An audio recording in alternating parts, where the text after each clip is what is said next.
Have you ever dreamed of getting a house for free? It sounds like something out of a fantasy novel, but what if I told you there's a fascinating, albeit complex, strategy that some people have supposedly used to make this a reality? Today, we're diving deep into what's been called the noise settlement hack. Now, a huge disclaimer right up front. This is a highly theoretical and intricate financial maneuver, not a simple DIY project. It involves significant risk, a deep understanding of legal frameworks, and a bit of luck. This is for educational and entertainment purposes only, so please don't rush out and try this without extensive professional legal and financial advice. But the concept itself is absolutely mind-blowing. So, what is this hack? The core idea revolves around a legal principle known as loss of quiet enjoyment. In property law, quiet enjoyment is a right that a tenant or landowner has to possess and use their property without disturbance. This can be disturbed by many things, but one of the most common and legally recognized disturbances is excessive noise. Think about it. If a new factory opens up next to your quiet suburban home and starts making a racket 24/7, the value and livability of your property plummet. You've lost the quiet enjoyment you once had. And this is where our story begins. The strategy starts not with a house, but with a piece of land. Specifically, a piece of land located in a very particular place, near the proposed site of a future major infrastructure project, like a new international airport or a major highway expansion. The key is to get in early. This involves poring over city planning documents, long-term development proposals, and zoning board minutes. You're essentially becoming a detective, looking for clues about where the future path of progress and noise will be.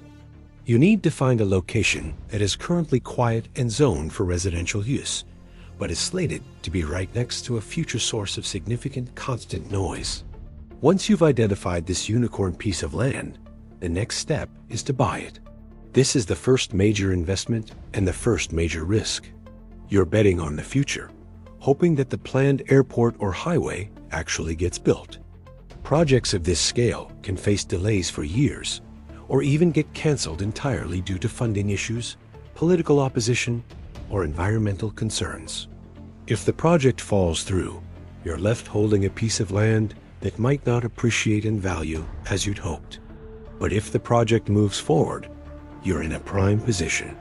After acquiring the land, you build a house on it. Not just any house, but a home that complies with all local building codes and regulations. You live in it, establish it as your primary residence, and enjoy the peace and quiet while it lasts.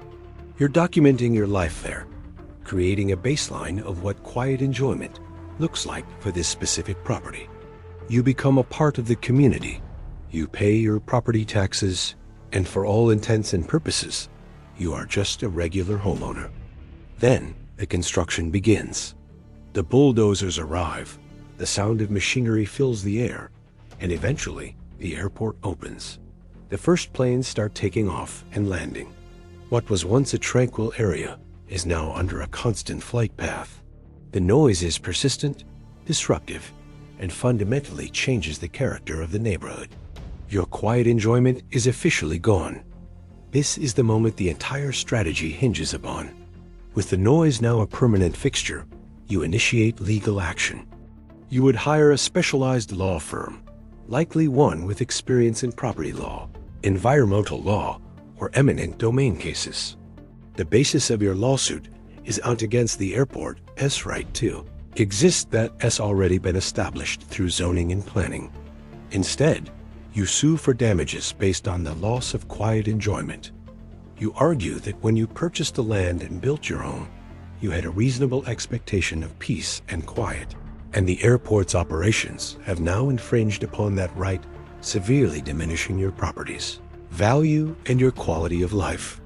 Your legal team would gather evidence, decibel readings of the noise levels inside and outside, your home property appraisals showing the drop in value compared to similar homes in quieter areas, and perhaps even medical records if the constant noise has caused stress-related health issues. The goal is to build an undeniable case that the airport's operations have caused you significant harm. Now, why would an airport authority or the city entertain this?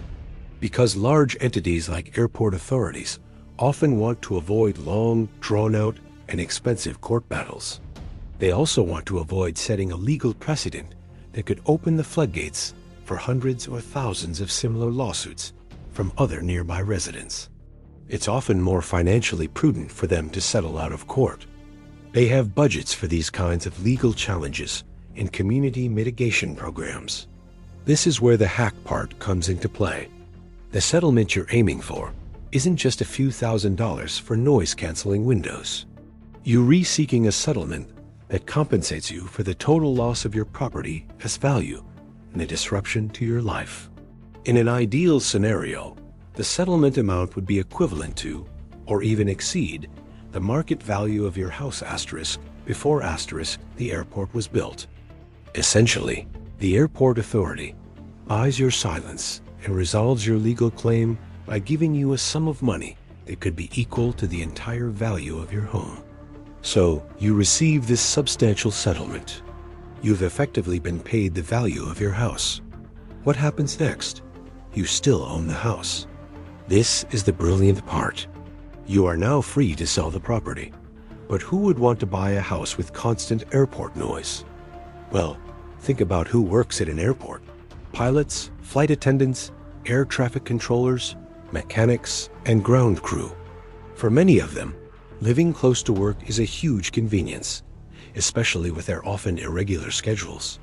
The noise that was a deal breaker for you might be a non-issue for someone who spends their entire working life in that exact environment. They might even see it as a bargain. You sell the house, potentially at a discount due to the noise, to someone who values proximity to the airport over peace and quiet. Let's recap the financial outcome. You received a settlement from the airport authority that was roughly the value of your house. Then, you sold the physical house for an additional sum.